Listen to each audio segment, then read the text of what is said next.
None of it makes. I'm hoping. Call the meeting to order. Please stand for the pledge. I pledge allegiance to the flag of the United States of America, to the republic which stands one nation under God, indivisible, with liberty and justice for all.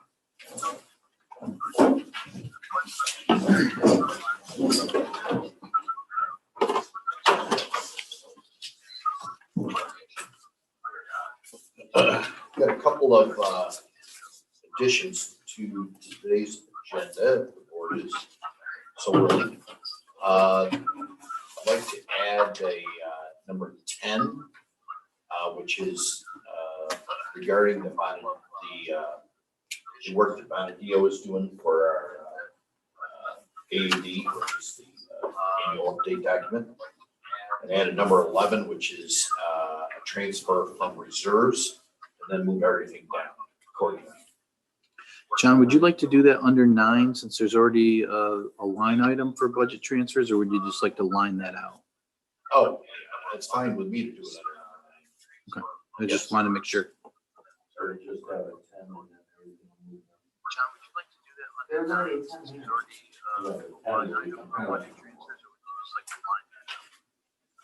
Yes, the only one, we're gonna do the transfer from reserves under number 9. They're saying, right, Jim?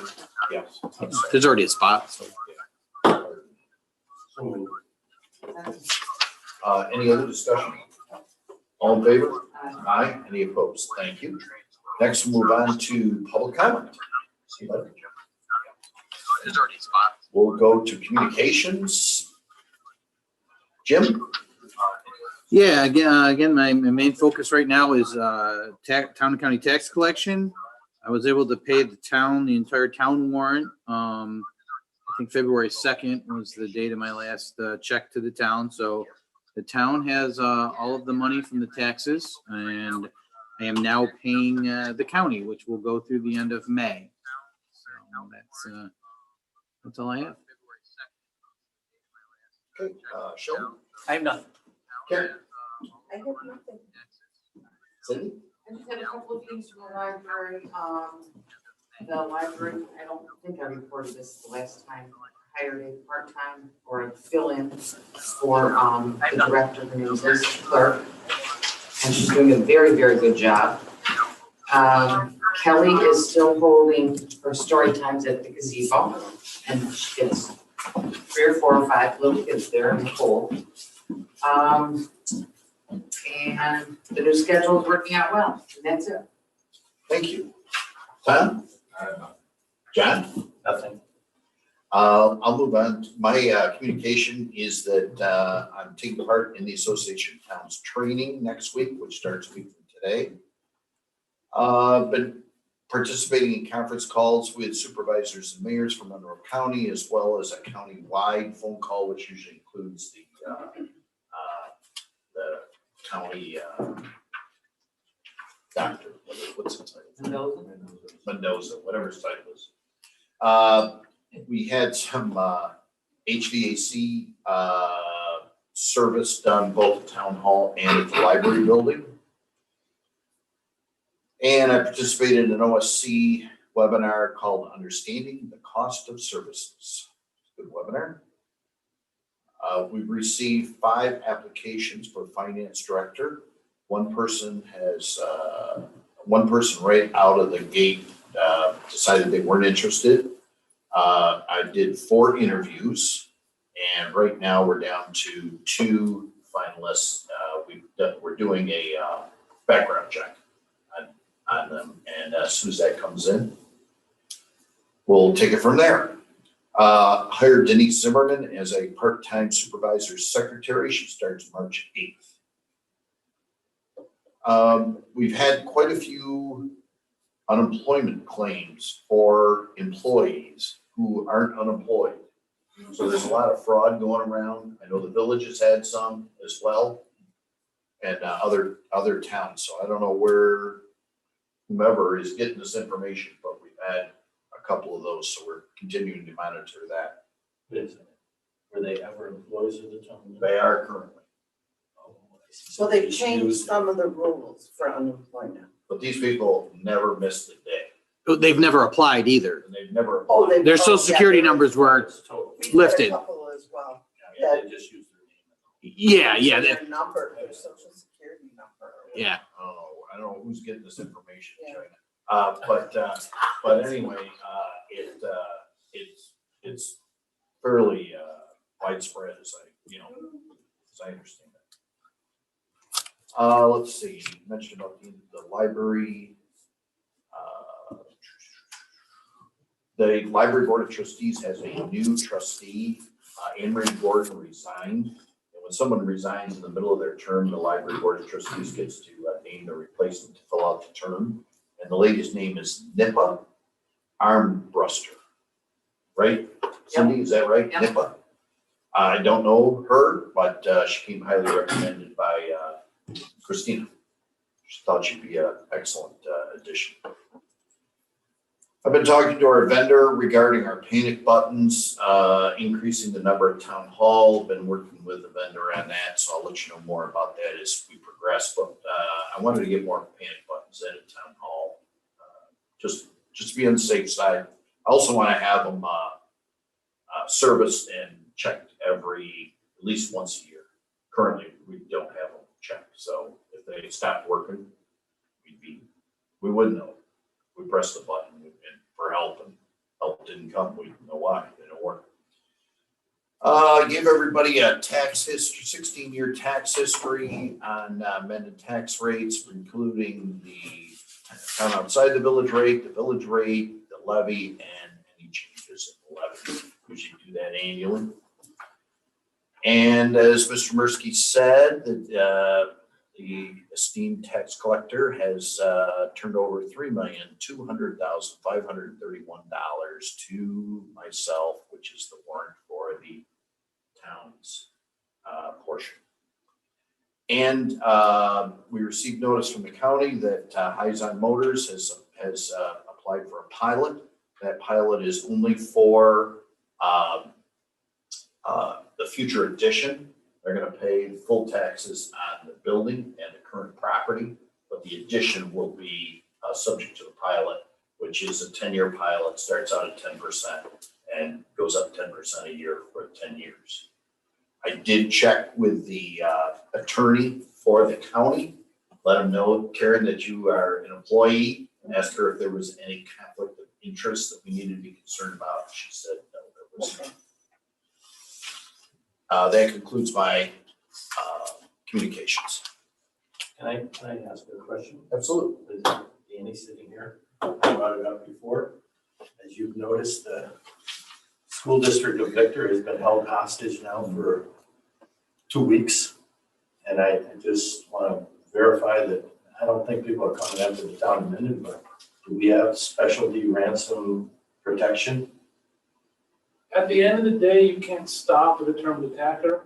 It's a question of afterwards, how do you go about repair? And we've got backups of everything at this point.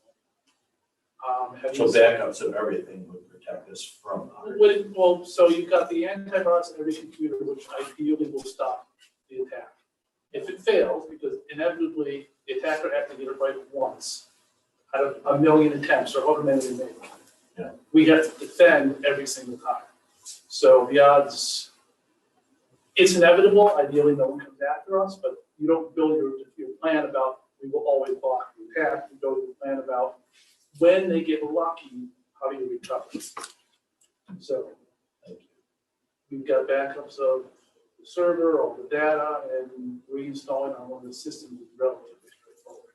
So according to the news, and tell me if I'm wrong on this, what I understood was that the attacker has their information. Victor's trying to retrieve it, is running into problems retrieving it, and the attacker is holding it ransom. That is how that model works, yes. So I hopefully that would never happen Or before. ransom, I should say. What you would do is you would restore from backup, and you don't pay anything, and you go back to a backup before they got in. So let's say they broke in today and you go to yesterday's backup. And you'd be down for some amount of time while that restoration happened. But that's, it's the value of paying money and you gamble. Do they actually give it back? Do they leave something behind you don't want? And Danny, not only do we have, correct me if I'm wrong, backup at town hall in the safe that you stop in and swap out periodically, but we also have cloud backup. Yes. So even if they somehow attack us through the cloud, or I don't really understand how these things work, but we've got secondary ways of retrieving information. Nothing is truly foolproof. That's what I was just gonna say. Outside of everyone has a copy and there's 50 copies and you all take one home with you, there's only so much you can do. Yeah. We could do that if you wanted. No, we don't need to do that. Thank you. We'll move on to supervisor's monthly report. Excuse me.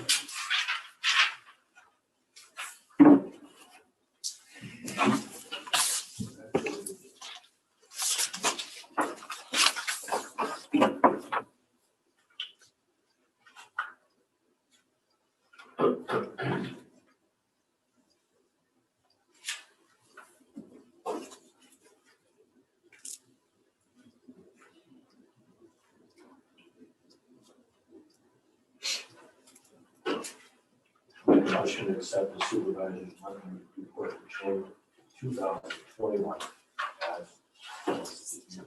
Second. Any discussion? Just point out a couple of things. Number one, because the town tax collector is so, tax receiver, excuse me, is so diligent about getting us the money, we're able to pay many bills that we paid last month, for insurance and various items upfront, which helps us because we're not paying service fees or, installment fees, those types of things.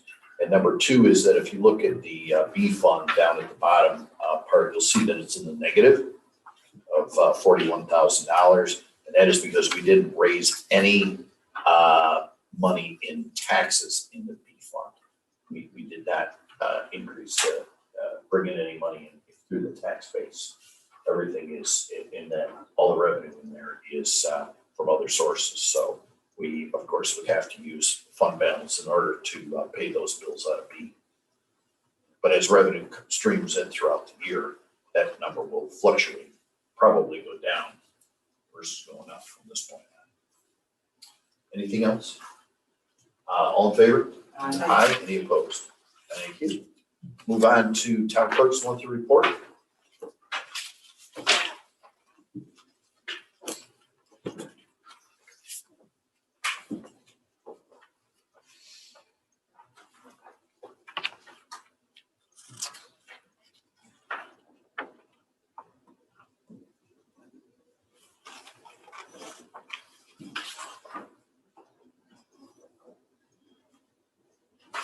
Make a motion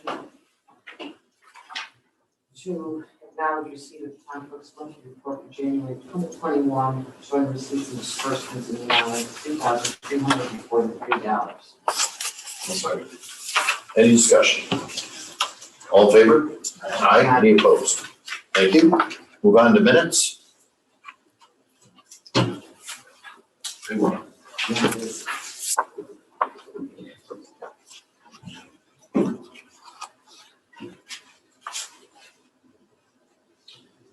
Make a motion to approve the minutes of the organizational regular meeting held January 11th, 2021. I'll second. Any discussion? All in favor? Aye. Any opposed? Thank you. Move on to budget transfers and adjustments. So at this point, we would be doing the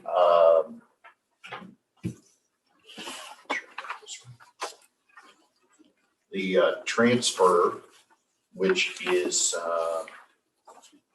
$307,000 from DB Reserve Fund equipment to DB operating account for the purchase of equipment as per the 2020 budget. This transfer is subject to permissive referendum. What does that actually mean? Pardon? What does that last statement mean? Permissive referendum? If, Sheldon, I'll let you explain it. I'm sure you can do a much better job than me. There's two types of referendums. There's permissive and mandatory. The mandatory ones are far more rare. I won't go into those. Permissive means that if within a certain number of days, the correct number of signatures are gained on petitions, then it goes to a referendum where the people have to vote it up or down. So if the voters basically said, we don't want you to take that money out of reserves, with petitions, they can stop the town board from doing that. Well, they could put it to a vote, the Put it petitions, to a and then it would depend upon the vote. Why are we doing that different? If it's just in the budget, why aren't we just allocating it? Because it's instead of reserve funds, it's been put into reserves. Transfer to or either in or out of a reserve fund has to be subject to permissive. Thank you. Any other discussion? All in favor? Aye. Any opposed? You didn't have a motion or a second Whoa, yet. I'm sorry. Whoa, let me back it up. Sorry. So moved. Second. Any other discussion? All right, all in favor? Aye. Any opposed? Thank you very much. Thank you, Ms. Persky. Next, we have vouchers. Oh, no, didn't we put something else on the number 10? Yeah, we're doing Bonadio. The Oh, I'm Bonadio. sorry, we're doing the Bonadio in that. Yep, I'll be all right.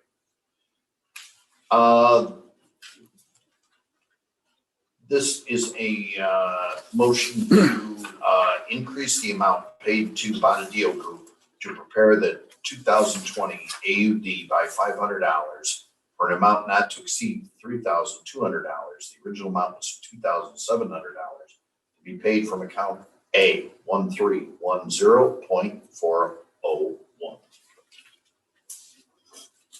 What was the new option? 3,200. I'm sorry? Never mind. Okay. Should be on a separate piece of paper. Oh, there it is.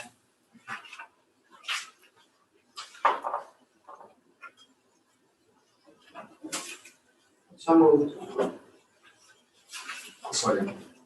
Any discussion? So this GASB 34, which is a reporting that wasn't included in the first quote we got from them. So that's why there's an increase. We're not absolutely sure how much it's going to be, but it could be up to $500. So I don't want to come back for more money. So we'll obviously monitor that. Any other discussion? All in favor? Aye. Any opposed? Thank you. Now we'll move on to new number 11, which is the general abstract. I'd like to make a motion to approve all claims on vouchers numbered 21-038, 21-107, and general abstract 2102, in the amount of $359,000. $359,441.42. Second. Any discussion? Yeah, we're dropping 232,372 to the village. That's our fire district. Fire protection district. Yep, that is that, that went up significantly this year because of the radios. Oh, yeah, I know that. Yeah. So, to the tune of about 80,000. So it's usually about 150, give or take, any given year.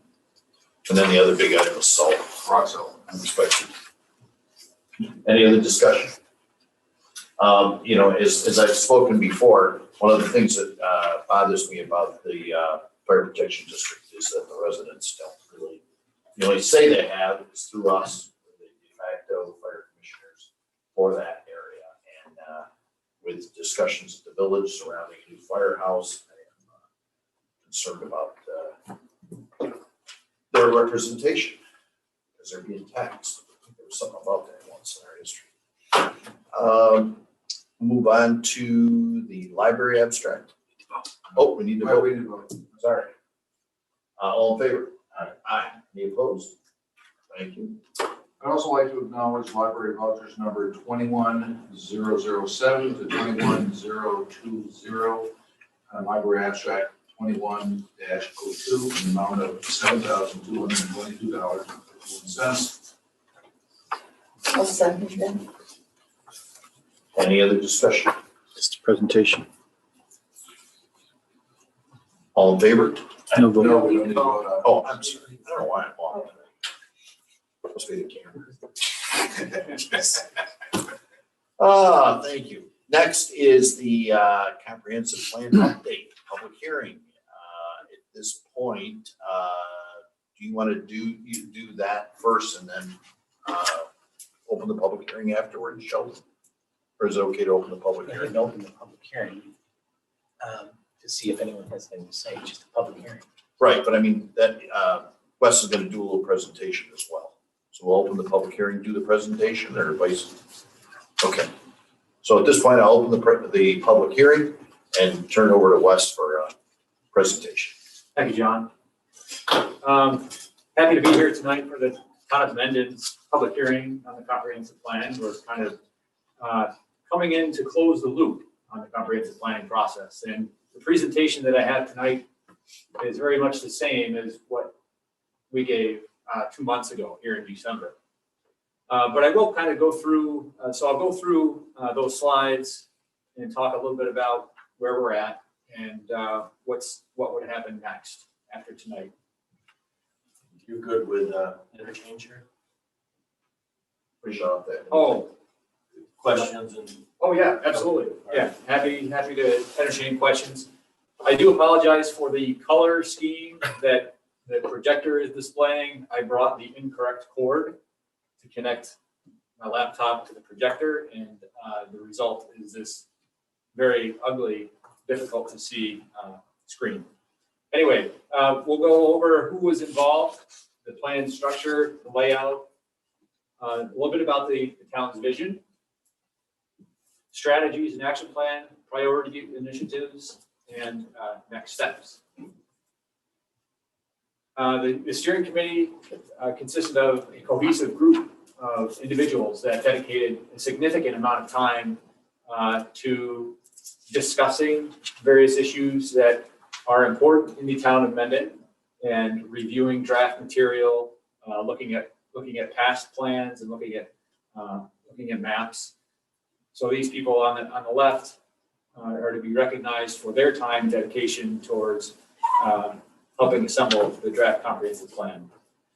Labella Associates, simply a consultant to assist the town in putting the plan together. Stakeholder input, we were able to bring the public into the development of this updated comprehensive plan. We were able to use the town's comprehensive plan from 2005 to help us establish, some ideas or areas of interest that we needed to focus on. We had a public information meeting that was followed up with some public participation in terms of voting in certain areas of the plan, like transportation and infrastructure, economic development, future land use, environmental concerns. We conducted some stakeholder interviews, folks in the community that have been here for a long time, different aspects of the community like agricultural farmland owners, some folks from the library board. We got some input from them, the comprehensive plan. The layout, this is pretty blurry too, huh? So we kind of take a look at, we took a look at the snapshot of the community as it was, or as it is, at this point in time. And you're able to kind of see the demographics of the community, the economic characteristics. So that's the profile and assessment. Section 2 is the vision and guiding principles. Section 3, we talk about strategies. Section 4 is implementation. And then at the very end, we've got some priority initiatives that the town of Mendon feels that maybe they want to put some emphasis toward in the more immediate future. So that's where we are here. The plan is somewhat enhanced with graphics and photos. For example, here you see the four corners in the hamlet of Mendon. Yeah, Cottage Hotel. Look great. And there's also some graphs and some mapping that really, that help paint the picture, so you don't have to just read words in the plan. With a vision and guiding principles, the town's vision statement, Mendon's strong sense of community character and commitment to stewardship of resources are essential priorities as our community moves forward. Our community strives to advance the quality of life for residents and businesses by promoting responsible growth, creating adaptive policies, and following sound growth management strategies. So this helps provide a framework to the rest of the plan, right? It helps us, helps the town identify or puts a theme to where the town would like to head in the future. So guiding principles, we have them as they relate to preserving the rural open character of the community. There was a lot of value from those that participated in the project, and the scenic views, the farms, the open spaces. There's a lot of desire to maintain the existing community character, limit infrastructure extensions so that the town doesn't become overdeveloped. There's a really unique fabric here in Mendon that the community would like to preserve. The town would like to also protect the town's natural and historic resources, geologic features, historic archaeological resources, and that's done through your existing EPOD regulations. And growth management. You're looking to protect the character of the community, open space, natural resources, and also the town would be considering emerging land uses like renewable energy and empty nester homes. It's a conversation and strategies that revolve around that. Maintaining the hamlet as a village and the village as a focal point for economic development. For example, here in the hamlet, we think there's opportunity for the town to apply for grant programs that might help with the streetscape, might help with finding new sources of parking, realignment of the sidewalks, providing some definition to those sorts of features. So there's an emphasis on focusing some development in and around the hamlet and also around the village of Cunningham Falls, your centers of population in the town. Assure access to amenities like trails, promote access via trails, walkways, and public roads to natural and recreational resources, provide and maintain public facilities, looking to protect health and safety, emergency services, water, wastewater, stormwater, and water bodies, and certainly maintain fiscal responsibility of the town. Encouraging cooperation among government and community groups. I think it's really come to my mind that the town and the other local governing jurisdictions here do a great job at cooperating and communicating with each other.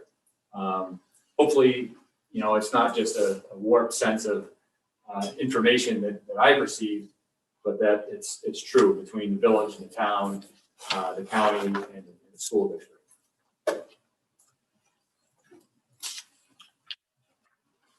So one of the major components of a comprehensive plan would be the future land use map. This is a very difficult map to see now because of the colors, but it's very similar, almost the same to what the future land use map was back in 2005.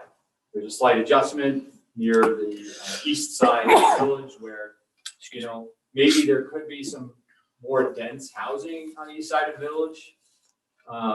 There are some things that would need to be considered, like, for example, water and sanitary sewer. What would, can the village accommodate, a sanitary sewer extension? And can that dialogue happen? My understanding, with talking with the mayor, they're willing to have that conversation. It's not a definitive no, it's not a definitive yes, but they're open to having a conversation. And you can see also, so the centers, the center around the hamlet on the east side of the town, you've got a little bit more dense area there where maybe some housing and economic development activities would occur in and around the hamlet. When you say the east side of the village. Yep. What are you speaking of? When I think of the east side of the village, it's pretty dense right up the Quaker Meeting House Road. It is. This little blob right here, I can't even read the map, but I think it's near where the solar project is. Oh. Right? Is there an opportunity for patio home development there? Maybe provide some incentive for a developer to, transfer development rights out in a more rural part of the town. So the village goes on the eastern side of Quakertown? Just on the west. Just on the west. I think what Les is referring to it would be like an annexation of some of that property out east side of the Quaker. Yeah. That would encompass it. The solar is in the town. In the, get sewer. Okay. Tie into the sewer system. Which is really the same thing we've yapped about a little bit out Monroe Street, where the sewer goes all the way out to Monroe, but then you leave for 30 miles an hour and you're in the town, it's 15A or the other side of 15A. So it's very similar situation. Okay, thank you.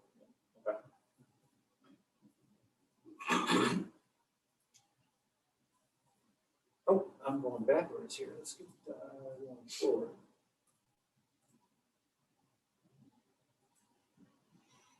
There we go. Growth management. Some of the principles and strategies: maintain the rural character, concentrate development in and around the village and the hamlet, cluster development. That's something that's already encouraged through your local land use regulations. Promote transfer of development rights. So the transfer of development rights, although it's in the comprehensive plan and there's wording in here to promote it, and if you adopt this comprehensive plan, that doesn't necessarily mean that the town has to move forward with pursuing transfer of development rights. But it's a tool there in case you want to, in case you decide and find that, this transfer of development rights tool is in our toolbox. It might really work out well for us because we're looking to preserve some of this open rural character out in the countryside.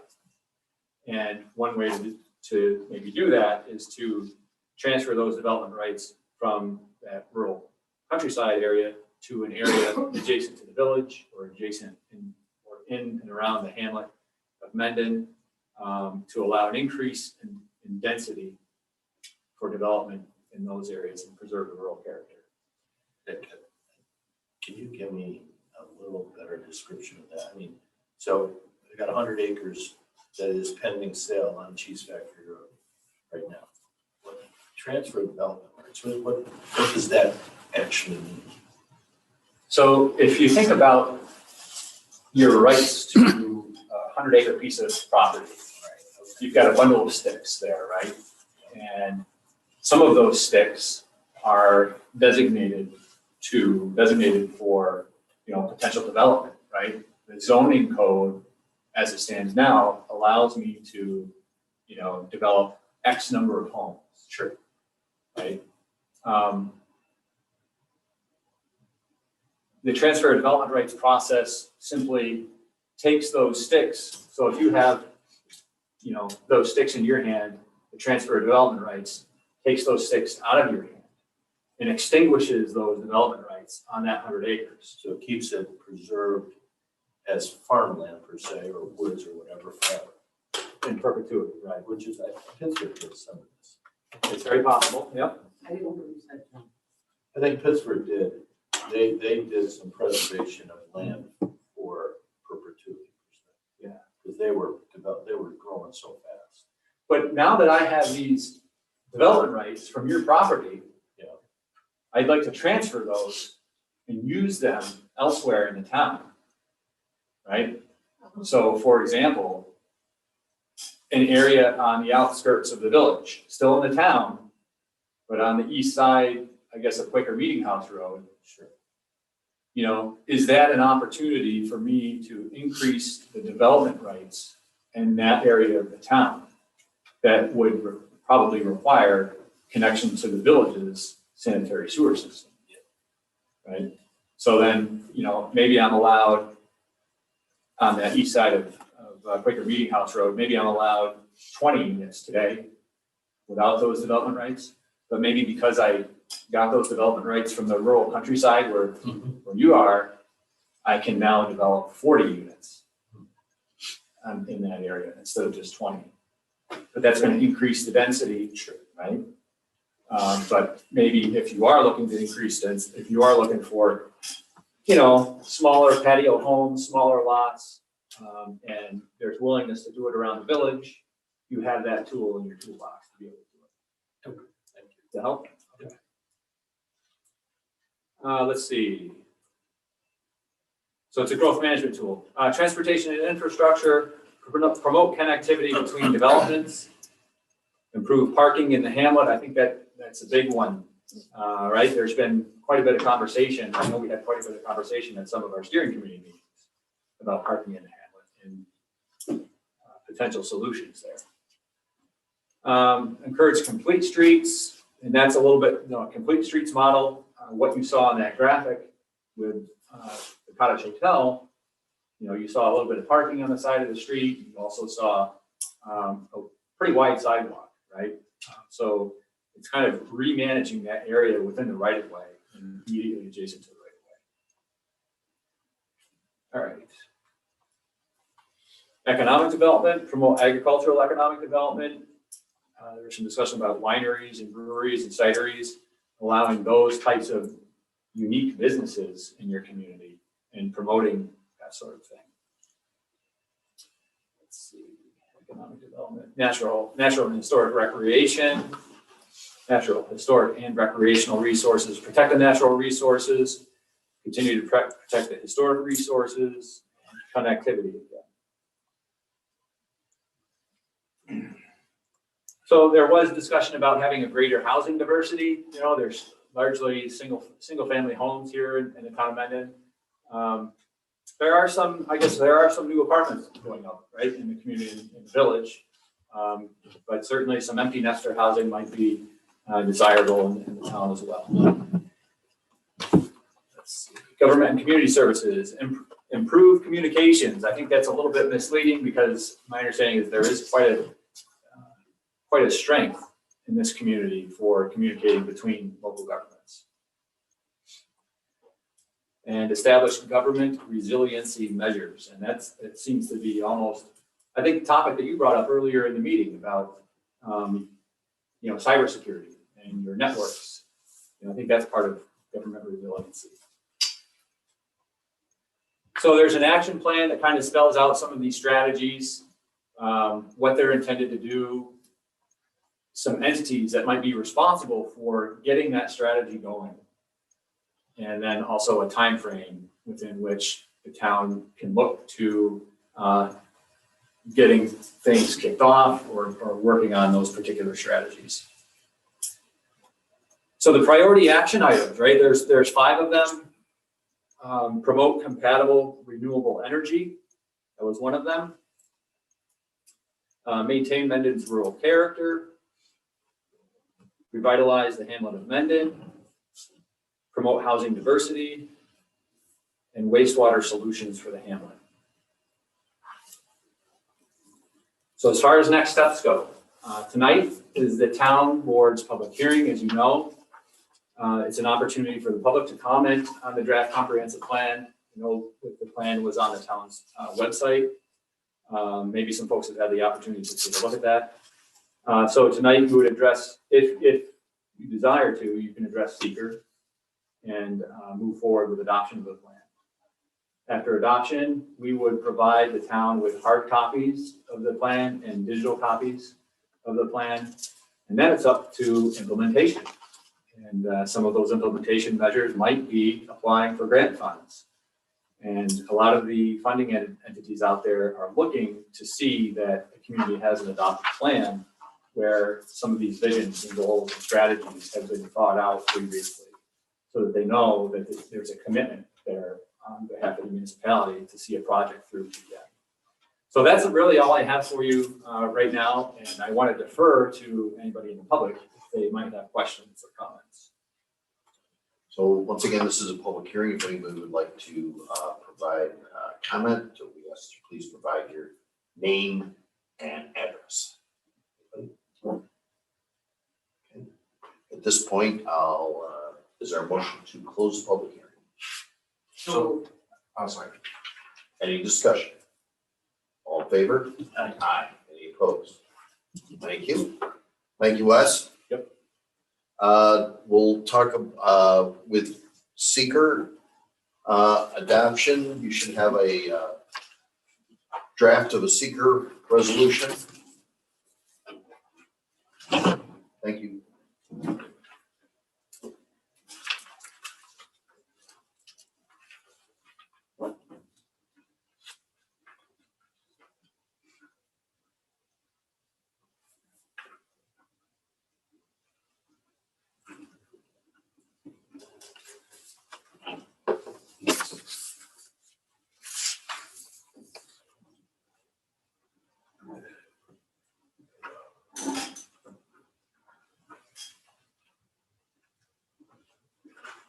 Was there a motion to move the seeker resolution?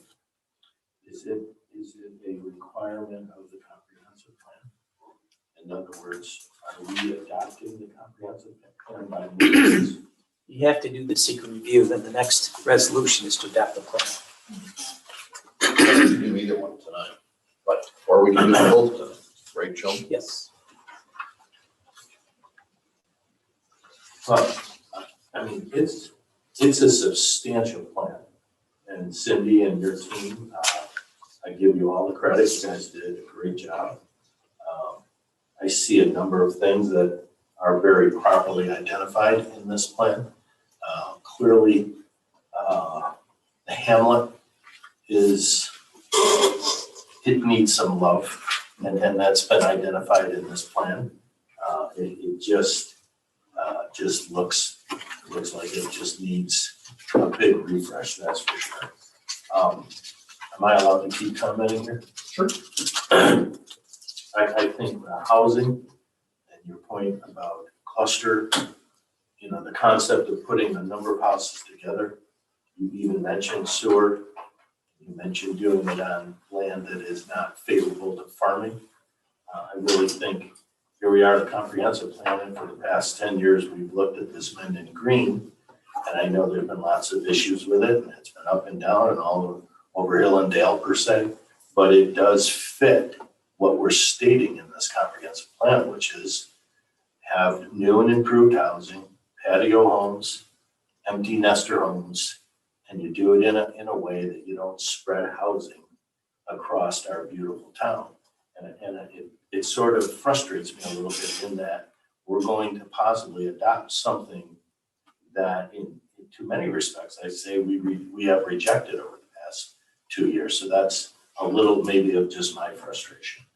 A lot of the other things I think are totally in sync with how this town operates, open space, the beauty of the town. I think this town and this village work well together. So a lot of the things you hit in this stride, or Cindy's team hit in this stride, I think are very well done with it. Those are just two things that stand out as I've read this comprehensive plan a few times, and that's what's come to mind. So I really don't have a problem with adopting it because I don't think anything in it is earth-shattering. I think it fits, it's appropriately timed to be adopted, seeing we're 15 years since the last one. Anyone else have a comment? You guys may know already, but just in case anybody might have a question, the comprehensive plan itself, if adopted, doesn't become a regulatory document. Right? It's not a regulation, it's a guide. And it can be adjusted. Yes, that was going to be my next point. If there's something that a year from now, you've decided, you know what, this isn't working for us, or you know what, we didn't give enough consideration to this over here, we need to change the plan a little bit. you can do that a year from now. And it doesn't have to be a full, comprehensive plan rewrite or full update. It can simply be, maybe a 2-page appendix to the existing plan. And that's something that can be addressed at the time that you. John, do you see, there's action items that are sort of, let's do right away. There are sort of mid-range and then long-term. Do you see yourself, you're 20% of this board, obviously, but you're still our leader. Do you see the thought of getting some groups together and starting to work on the nearer term items? Sure. No, I think, what's that, son? I think that's a very good idea. Yeah, I encourage the entire board to be involved in it as well. But I think it is something that we should be looking at as far as, I think you identified 3 or 4, matters of, I wouldn't say urgency, but, things that we should look at first, so to speak. And definitely, take a look at those things and see implementation of any of those items as to how best way to implement them. Citizens Advisory Committee, whether it's something just a subset of this board could work on, that type of thing.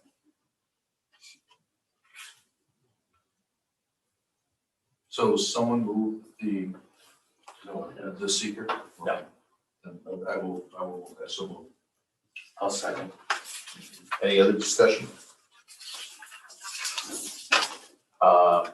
All in favor? Aye. Any opposed?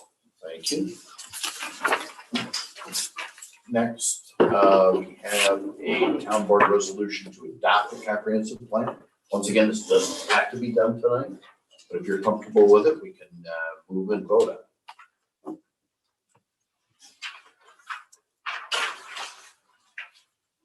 Cindy, are you comfortable with it? I am very comfortable with it. I'm pleased with the input that we got from all of the members and especially Wes, who was a tremendous guiding force, and Brent Wilson from the planning board was also a tremendous asset. Answered a lot of questions that I had and that other members had, and I'm pleased with the thorough job that's been done and the things that have been addressed. I had some concerns about the cluster housing, but I don't think it's a bad thing to have here.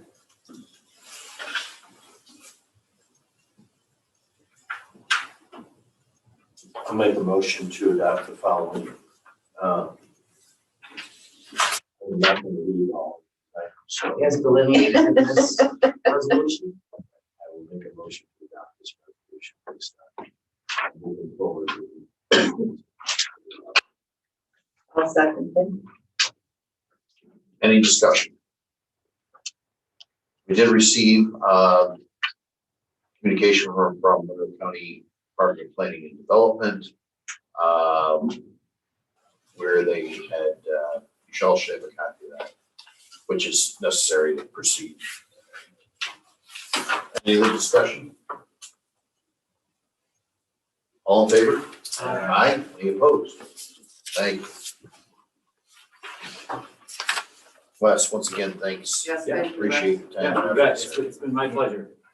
I'll be in touch shortly. We can get some plans loaded. All right, so we're on to our new number 14. Yes. Yep. Before anybody moves this, I did want to change the wording around a little bit in this resolution. Where it says to authorize Supervisor Moffett to enter into an agreement with Gray Bar to purchase light fixtures at Town Hall.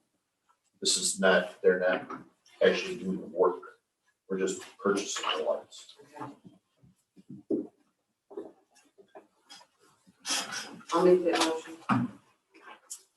I'll second. And that is from account number A1620.411. So this is the flat panels that fit in the ceiling at Town Hall. Currently, they're all tubular. These would be LED. They are adjustable so that sometimes the LEDs, if you turn on that kitchen light, you'll find out that they get a little bright sometimes. But these are adjustable, so I think they really do a good job. It's, we received 3 quotes, and this was the lowest quote on the materials. And Larry, our electrician, would supervise them. 55 of them. To town hall. Wow.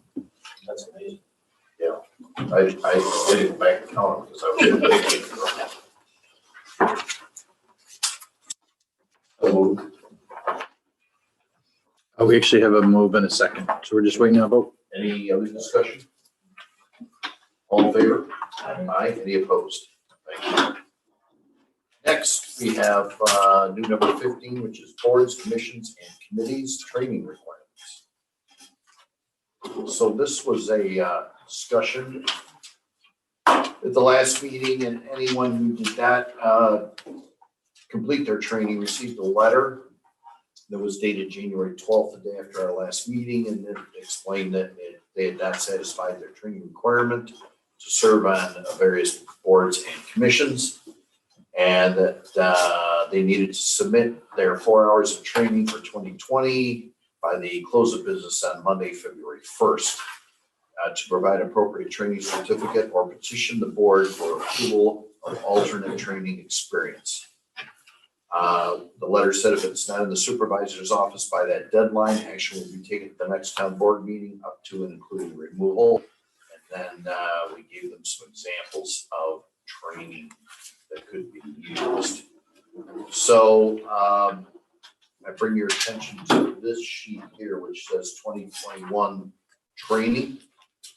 The first group are all zoning board members, second group is planning board, and the third group is ECB. So most of these folks, just because of COVID, read things. There was one exception to that, and that is Mr. Cook on the Zoning Board of Appeals. He is a practicing attorney, and he asked the board for a waiver due to his law practice that I guess specializes in zoning. Is that right, Joe? Excuse me.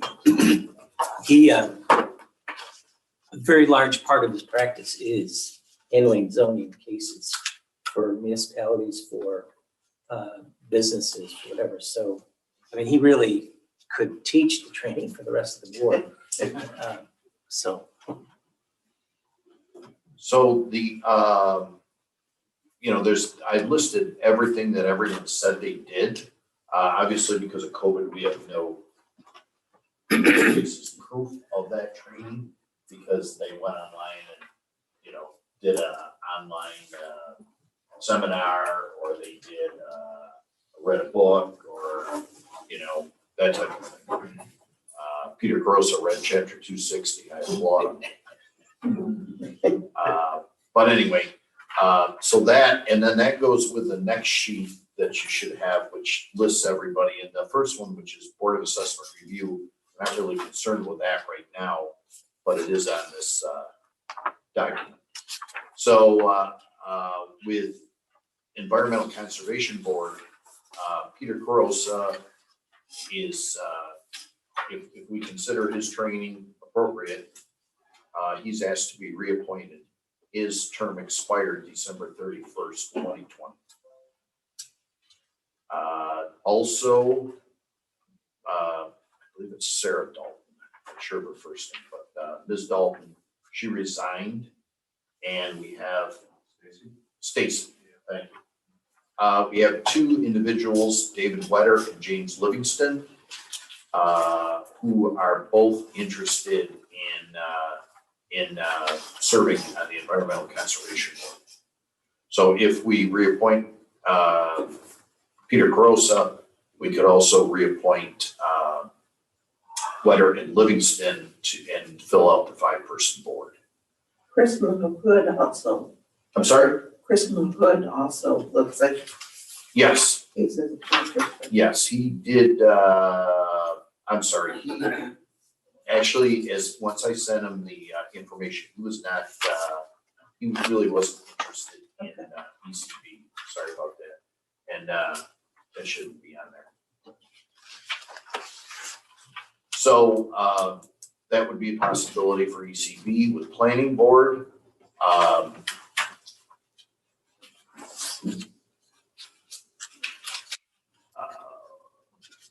Mr. Voorhees he has time because he's new to fulfill his commitment in 2021 for training.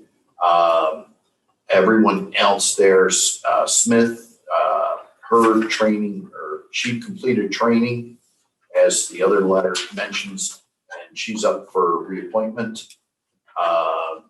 Mr. McCourt is not up for reappointment. He did turn in his training, but he did not turn it in before February 1st. With zoning board, Mr. Chan, we reappointed him last meeting.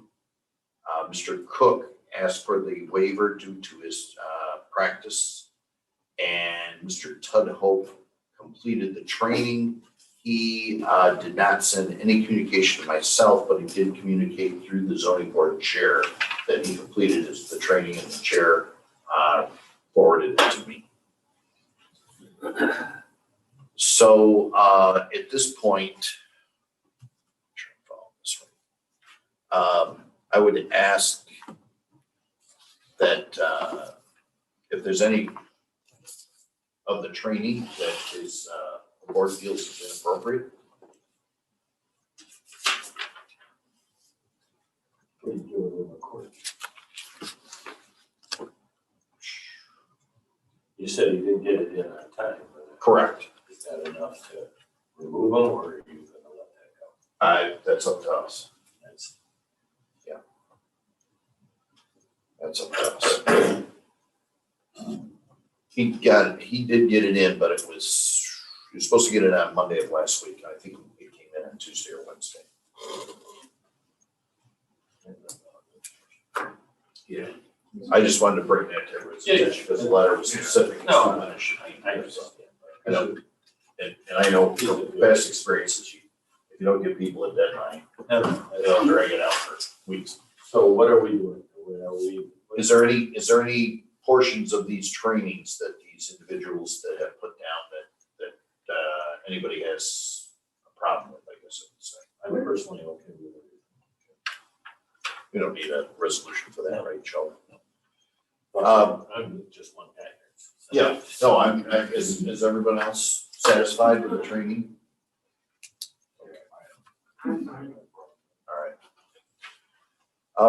So let's move on to new number 16, which is Environmental Conservation Board. This is member appointment. I would suggest that if you're comfortable, we could appoint 3 people. For what you had just listed, right? Yes. So moved. So that is for Peter Carosa, David Wetter, and James Livingston. Any other discussion? All in favor? Aye. Any opposed? Okay, next we'll move on to chair appointment. And this would be to appoint Mr. Borelli, Patrick Borelli. So moved. I'll second that. Any discussion? He did complete his training, and that's why we didn't appoint him last month. All in favor? Aye. Aye. Any opposed? Thank you. Next is planning board member appointment. This would be for Lauren Smith. So moved. Second. Once again, she did complete her training as per the original sheet, and her term had expired at the end of 2020. So what are we gonna tell them? We'll just wait it out. We really don't have a spot for it. Well, if that's the case, yes, Mr. Mahood and Mr. Marasco. Yeah, they were both very, very interested. Yeah. Yeah, I was very favorable on both of them, so, I would have no hesitation. I think, John, did you sit in on both those? Just I missed them. Sorry, so they were both excellent. Mr. Marasco he was on the Arundequoit Town Board, he was on the Pittsburgh Library Board of Trustees previously. And Mr. Mahood, I forgot his. He had some pretty good background. It was excellent, so I would just say we'll keep him on the bench for now, unless somebody feels different. We've got a second for Mrs. Smith. I think we voted, right? We voted already, okay, good. Just want to make sure I got this. Let's see, supervisor secretary, this is for a job description update.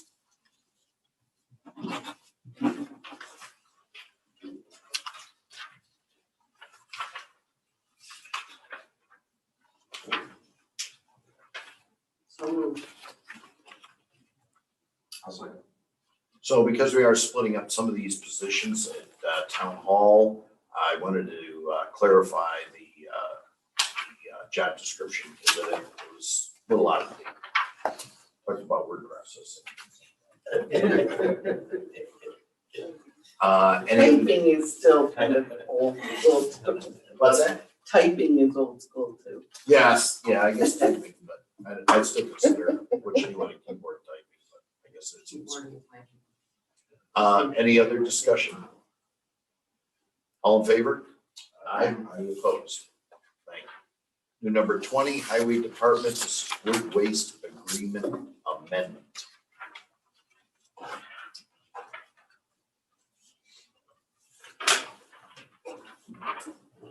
Is this, about how come so Second. So we have an agreement for 2021 with this company where we're gonna pay them several $1,000s to chip and remove the brush. Excuse me. But with this agreement, they would give us 2 more years and not charge us anything. Currently, I think we're paying them $11,000. And Andy, I don't know if you want to, I'll go by what you told me, is they're, Yeah, he came to me, just wanted to get in on it, and wanted us to get in on it, and for some reason, wood chips have become a. yeah, he's making money, he's still, Yeah. but the fact that if we're gonna go flat, then that's. Yeah, perfectly we went fine. from 11,000 a year to nothing for 2 more years, so. He's making money. apparently the wood chip is. Does he chip on site or does he just, he chips right on site? Yep, it's pretty much. Yeah, we've seen this fluctuate in the time I've been here from when they paid us. Yeah. They paid us, then it was flat, then we paid them, now we're going back to flat. And this is all, is everything that we pick up? Yep, and plus the village and whatever people bring. Plus the- I noticed people put piles on already. Yeah. They are. Yes. Wes, we can, there's probably enough battery life in there if you want to take yours. Is that your extension?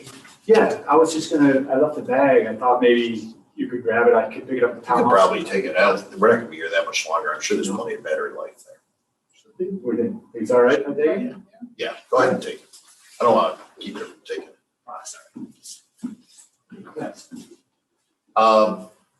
Any other discussion? All in favor? Aye. Any opposed? Thank you. The next one is the new to number 21, which is Highway Department purchase of Kubota cab tractor. So moved. Second. This is on a New York State contract and would come out of Fund DB 5130.2R, which is their reserve fund that we agreed to spend from earlier this evening. What do you use this for? Snow fence, sweeping intersections, putting in, taking out snow fences, and a lot of sweeping in the intersections. Brooming for jobs, oil and stone sweeping. We currently don't have one of these. We do, it's a 2004, 5. I like that you're buying it locally, that's nice. I know. That's very good. Any other discussion? All in favor? Aye. Any opposed? Thank you. Next, we have the new number 22, which is Highway Department purchase of Johnson BT 652 vacuum sweeper. I like the sound of it. Yeah, baby, look at that. I would like one of those. $250,000. I want to drive this thing. So. A second. So this was in our capital improvement plan that I worked with Andy on last summer/fall. Something that he felt we could utilize, and it's an expensive piece of equipment, but it really is the only other major piece of equipment that we're looking to purchase as far as highway department. I mean, what I mean by when I say equipment, like something with a steering wheel kind of. You don't have one of those, do we? It's What did you borrow them or something? a street sweeper mostly. We borrowed Russians for a while in the neighborhood. That's what I thought, yeah. Cleaning out the trash, Okay. cleaning out catch basins. I can't wait for the unveiling of that. We need a bottle of champagne. It seems to me at one time we were talking about it being in shared services with the village. Is that still the case, or? No, they have they haven't funded it in their budget, and they're in the process of getting their next year's budget together, but Andy felt that it would be better if we just moved ahead, because we could have probably moved ahead on this last year, but we kind of waited on that one. They already have one, so it's not like they don't have one. Any other discussion? And we have 3 quotes on this. This is the local. Good folk. Yes, all in favor? Aye. Aye, any opposed? Thank you. Next, we have the new number 23, Highway Department purchase of 110 volt wireless mobile column lifts.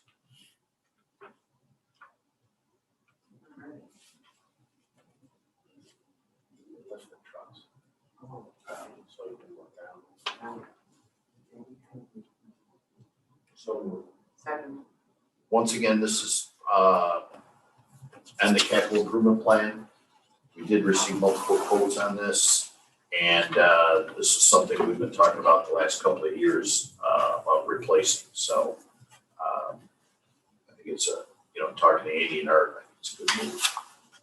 Definitely, when you see one of those big snow plows up in the air and our employees underneath them, and I want to make sure they're safe. Yeah, absolutely. Not that what we have isn't safe, but it's been around for a while. Any other discussion? All in favor? Aye. Any opposed? Might add, that was from account number A, 5132.3. Next is Semmel Road Property Farming Lease. Yes. Apparently, but not. What's that? It's the same as last time. Apparently, the motion was already made. When we did it last meeting, I did the same thing. Yeah. Go ahead. All right, John, go ahead. So moved. And I will second. So we advertised I like this and no one responded. So this time we'll re-advertise it, we'll try to get the word out a little more among some of our locals to see if anybody is interested in bidding on this. Would you like to? no one replied? Who did it last year, Charlie? I didn't even know that, or I would have voted. No, Earl, Earl's done the last, at least 2, not longer. would you like to assign a date for the bids to be returned? What would you suggest, sir? Depends how long you want to give. When they gotta get in there. Usually like do them on a Wednesday, right? Before planting season. Right.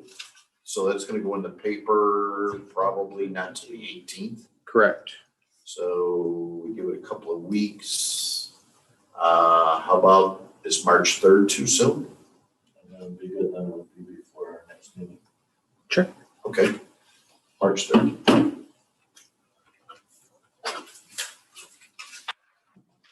Any other discussion? All in favor? Aye. Any opposed? Thank you. Next item on the agenda is ambulance agreement with Huntington Falls for discussion.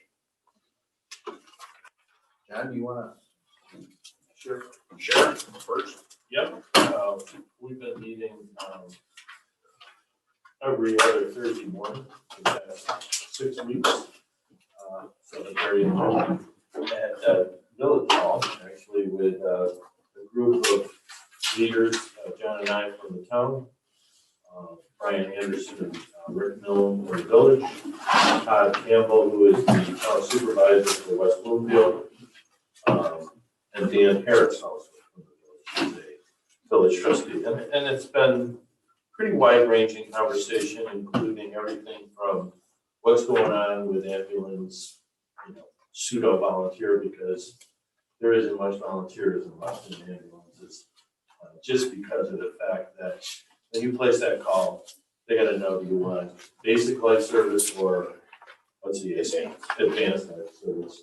So there are paid people that are, and paramedics, EMTs, there are highly qualified people sitting around a fly car, people, it just doesn't happen anymore. So at the end of the day, it's a $500,000 deal for that ambulance system. And then double down with the geography, with a substantial amount of geography when you add village to town, northern Bloomfield, which is West Bloomfield.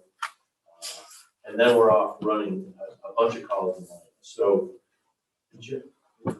as John has pointed out, we've had this very cumbersome formula that has existed for the past 20 years to try to figure out what we owe and what they all owe based on this formula. And then you figure out what you owe after you've figured out how much insurance has gone after the call. So, they come and give me, cost $1,200 taking a stroke. Well, my insurance might pay $1,100. So that's pretty good. But a Medicaid recipient might pay $200. Well, the cost is still $1,200. Yeah. So now we got $1,000 delta that has to be configured into ultimately what we pay. Now, we have paid in the range, at least for the past about 2 to 3 years, 95 to about 115,000. So not unreasonable for our residents to get service. Where the bugaboo comes in is we don't really know if we're paying for just Mendon residents or village residents. The line of calls are kind of, if they get called out for mutual aid, that vehicle's going no matter what. And then there's the West Bloomfield. So John has come up with, and we had that contract in front of us 4 months ago, right? I think John worked closely with Muffy and a number of people to just lay out, okay, town of Mendon resident, get the call, here's the dollar amount, here's the difference, we'll pay, because we're supplying service to our residents. Well, there's a little sensitivity to that about, who then might pay the others, where we think we should just pay for Mendon. We are Mendon outside of the village. Mm-hmm. So we're really, I'd say, pretty deep into the throes of that right now. We're really in discussions. We're getting spreadsheets that tell us exactly the number of calls. What it doesn't tell us is what's the math. Oh, Is the it- insurance. Yeah, the coverage. insurance and that really is the golden nugget. But it's very hard to put your hand on that item because time goes by, the insurance says we're paying this, we're not paying that. So you never really, you ultimately know, but you don't know any type of exactness. So, I don't know, I think that's where we're at, right, John? Yeah, I think that's a very good description. I think the hard part for, this all started because I felt like we were, they go to Lima a lot. Lima only has basic life services and they don't have a crew there all the time. So every time they get a call, the guy leaves work, gets up from this kitchen table, off the couch, drives his car to the ambulance space, they get in the ambulance, they go to wherever, accident, home, whatever. Honey Falls has somebody there 24/7. Unless they're out on a call, there's always somebody available to go out. But the number of calls that we have town outside the village in let's see, this, I think it's a 9-month period.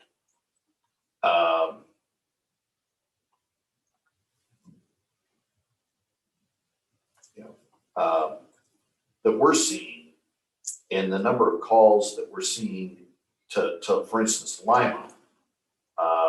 Like for instance, this month, this last month, sorry, I'm having trouble getting this to do what I want it to do. Yeah, in December, we had 18 calls, and in Lima, they had 19 calls. Lima's paying 0. There's the problem. To me, that's the problem. But then they also, Lima is now contracted or suggested they've contracted with Greater Livingston County. Well, they're on the fringe of Livingston. Yeah. So then you get into, did that ambulance get there 8 minutes later than the village, that our ambulance could get there? So that really becomes a crazy dynamic. And all the way this started was I said, we'll pay for everything outside the village, whether it's a resident, whether it's a guest at a resident's house, whether it's a motor vehicle accident. Yeah. Whatever it is, whether or not we pay more or less, I don't know. But to me, the way this contract is, and for anybody who was here when Buffy did a report 3 or 4 years ago, the whole contract, which is based on population, we're always using census data, which currently is 11 years old. We're using call volume, which seems to be accurate. And we're using assessment, which of course we're, 80% of the assessment in the town of Mendon is town outside the village, 20% is inside the village. But the thing that bothers me is we've got less calls in a lot of cases, but we're paying the most amount of money. Right. And it just doesn't feel right to me. That's why I suggest we go for a different type of contract. And I just feel like we're paying the most amount of money. We have very little say in the running of it because it's a village department. And we shouldn't have a lot of say in it. Well, we just bucked up for the roof. Yeah. See, I see the building as different. I see the building and the lights is different because to me, we in the village co-own that building. So I see that personally. I mean, I know the mayor doesn't, but I see that as completely separate than the running of the ambulance. To me, that's just a municipal building like the town hall and the village hall and the library or this building, for instance. But it just seems to me that we're paying a lot of money. We have very little say, and we're getting at best the same amount of service. And they will say, well, if we don't go to Lima, which they have to go to in certain circumstances, but it's kind of complicated, but they could go to Lima less. Well, we're gonna get less revenue. And my point is, well, if you get less revenue and you don't go to Lima as much, maybe you don't need so many ambulances or so many fly cars or so much personnel, things like that. There's no real cost analysis that's ever been done on this. And I really feel like that's part of the issue, is that they will say to you, well, when we go to Lima, we get paid for going to Lima because, the insurance company, the individual pay, if they pay. That's what I say. Why is Lyman not involved in this conversation? Well, they came to the last one and the supervisors, the mayor was invited from Lima, the supervisor came and he said he's already paying for Lima's ambulance and he's already paying through their county taxes for Livingston County's ambulance. So he's like, why should I pay Yes. 3? But he's getting service. Yes, Right, but there's a thing called a CON, certificate of need, and they're in our certificate of need. And so we have no choice but to go there. Okay. We can't not go there. But at the same time, as what John just said, we kind of pushed that button and then there was a lot of pushback. Well, it might be a loss of revenue. We're going, yeah, there might be a loss of revenue, but there'd be a loss of need to be so overstaffed Right. and overrate and over this and over that. So I don't know. I mean, I feel like they're being straight with us, but I feel like they're just locked in these positions that they don't want to change. And I, excuse me, go ahead. No, I was just saying, it's obvious why they're locked into that position. Because sounds like it's beneficial to them. Yeah. Well, and the one thing that we're extremely guarded at, and Cindy and Tom will remember, is when the big hubbub, when we really analyzed the books and saw the math. Right. Then this started this whole hubbub that, as if we were doubting the quality of service. We have not doubted the quality of service for one moment. It's as good as it gets. So every time we say Yeah, it anything. wasn't with in the these- ambulance. No, exactly. You know, they got their kid talking at a meeting and stuff, it's like crazy. So every time we almost see everything, we go, look, we're fine with the service, you know, don't get us wrong here, but we want to see just a simpler way to, you know, diagram this out and derive an annual payment, because right now, the annual It should payment. be more fair and equitable, that's for sure. Yeah, Good points. So how does that get fixed? well, that's what we're working on. That's why I wanted to use a different formula because, you know, that formula got off the tracks for at least 10 years. Yeah. Maybe longer. I mean, Oh, yeah. that Muffy's report is on our website. I think it's still on there, isn't it? Yeah. Well, when I first started, the price that they wanted to bill us was $275,000. Right. That's Two what hundred started. $75,000. And that was a raise that year from 220. And that's when, that's when the team, you know, timeout came, hold on. Yes. So it just seems to me that should be a simpler, more equitable way to do this thing because the village is on a different budget year than we are. And they're always doing the contract for something that happened in our case up to 18 months ago. Right. Oh, So it's not current. So if something goes, if there was some major cost component that all of a sudden changed, we wouldn't find out about it for at least 6 months, if not 18 And months. that's really kind of what happened too at that same time when, Yes. you know, and I think if I remember correctly, didn't we offer to take it over for them? Oh, yeah. I mean, Ambulance? they were gonna give They their were. certificate of need to Pittsburgh and we said, whoa. Yeah. Bring it right over here. We'll run the ambulance. And they said, no, they weren't gonna give it up. But,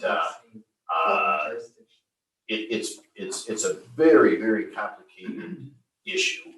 And there's a lot of emotion involved, in it with certain individuals. I think John and I see it more from a cost analysis basis. But a hard part for us is we don't have all the information. No, it's just slightly dulled out. Yes. And I think if we could determine, you know, hey, they went to Lima this many times. And I'll add that the supervisor from West Bloomfield, I don't know about you, John, but I was extremely impressed with him He's great. and his comments. He's been right on it. And, Well, he sees it the same way we see it. Yeah. I mean, he's appreciative of the service, but he sees, like, you know, he's trying to represent his taxpayers and he's saying, I'm not sure I'm, you know, getting my full value here, Right. is what he says. Right. So I see it from the standpoint as the village sees the ambulance as just a department of the village.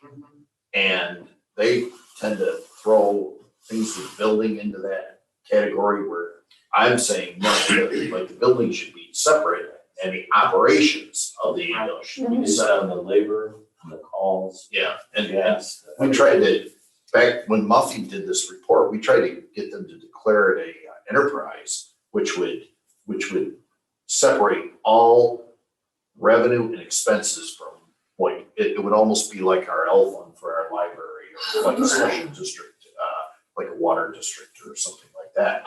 And they refused. And so that's the part that you know, kind of gets at me. I feel like I would have a hard time if somebody came to one of these meetings and sat down and said, explain to me why we're paying the most of anybody for ambulance service when it's not our department and the majority of the calls aren't coming to the town of I wouldn't have a good, I really, I couldn't come up with something that would make sense. So that's my big concern. Do you feel like you're making any headway in these meetings, or you just get together and talk and? A little bit, but we seem to be going from let's look at a different formula to talking about the certificate of need and talking about. I bring them back every time. Hey, they went way out here. I go, all right, can we just get back to that? How about if we pay for I pushed their button the other day. I said, why don't we just pay for the calls in the town of Mendon? And wait, I had a timeout, wait a second here. Go back to your corner. And I had no idea whether that would cost us more money or less. Yeah, but I think you could tell that taxpayer, got what we got. Yep. Because it's inside the town of Mendon. You live in the town of Mendon. We are gonna supply ambulance service to you, and here's the real cost. I don't think Is it anyone would- because of the availability of an ambulance? I mean, what if we don't have anybody in Mendon that needs the ambulance? We still wanna have that ambulance Oh, available. I need it. So is that why- 911, you want Is it. that perhaps why they're pushing back and saying, well, just because you didn't use it doesn't mean no? Okay. No, No, they don't. No, that's not their thinking. Their thinking is guaranteed. I think, I don't know if it's by law, but if you have that CON, you better be lined up to have the capability to respond. Right, And those responses are measured in seconds, minutes. right. There's, it's a pretty healthy description of, the quality person arriving, do they have this skill set? The bottom line is, if you really, and we've made some phone calls, if you go around the area, it's a business. Yes, it is. So AMR, Southeast Quadrant, CHP, these are all companies that are in the business of supplying ambulance service. Mhm. The word volunteer barely exists, No. and that's why we mentioned someday fire department. Volunteerism isn't, and if you looked at that report, we pay $1.30 in our fire districts. Barnard, which is over in Greece, the taxpayer pays $7 a thousand Wow, for taxes. Really? Because everyone sitting in that fire hall is getting Is paid paid. 15 to 25 bucks an hour. Yeah. There's no free There's lunch. very few volunteers.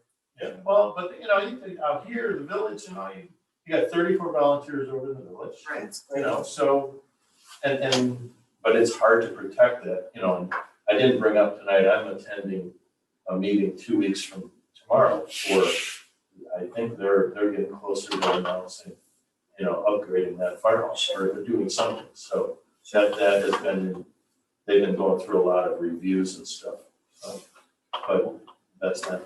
One of the things that I mentioned the last meeting we had is that, I would rather have an ambulance sitting idle down here, available for our residents, than let's go to Lima or anywhere else for that matter.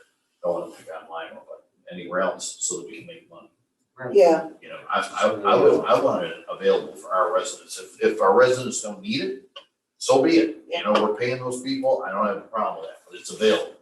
But when it's, as a lot of people in this room have seen, when you call and it's not available, and I'm not saying where it is, but it's not available, and then all of a sudden, another ambulance from another organization or town is showing up at your house. So that's what concerns me, is that we've got an ambulance, we're paying for an ambulance, it's going to Lima, and then when we need one, we're having to mutual aid to Pittsburgh or somebody like that, and we're paying the big bucks here. So I think for me, that's kind of it in a nutshell. Yeah, in my neck of the woods, the limited times that I needed that kind of service, the fire department shows up and, Oh, yeah, 15 minutes later, the ambulance shows up. right. Yeah, I remember at one point, I don't remember what the context was, but they talked about, maybe I just imagined it, or I hoped it, keeping an ambulance over at the fire hall. Oh, really? You know. We brought that up. Yeah. We brought that up last Thursday. They were like, Because, Yeah. that's true. well, because it's your side of town, it makes Yeah. total sense from a geography standpoint. Yeah. But then you got the fight. So, we'll continue to meet every other week, but I think John and our point is to try to bring it back to the formula for the contract, to kind of stay out of the weeds with some of these other issues. And they're legitimate issues, don't get me wrong, but I don't think they have to be addressed at this time. Why don't you bring a copy of that formula to our next meeting? No, absolutely, Yeah, let's make sure they read that. absolutely, because it's pretty it's very, I know Mary and I sit down and we go through it, and usually Brian from the village comes over and we go through it at least once or twice, and we try to make heads or tails of it, and it is a very confusing formula, like I said. It's because we're always dealing with something that's already happened, Yeah, and then we're paying now, but the contract is by the year. Right. But they're figuring the formula by the village's budget, which is June to end of May. And, you need, it's hard to get your head around, really, for me at least. I don't know. I'll make a motion to adjourn. second, Any other discussion? Were we gonna do public comment? I, Public comment? Anyone else? Oh. I'll make that same motion. Second. Any discussion? All right, all in favor? Aye. Thank you.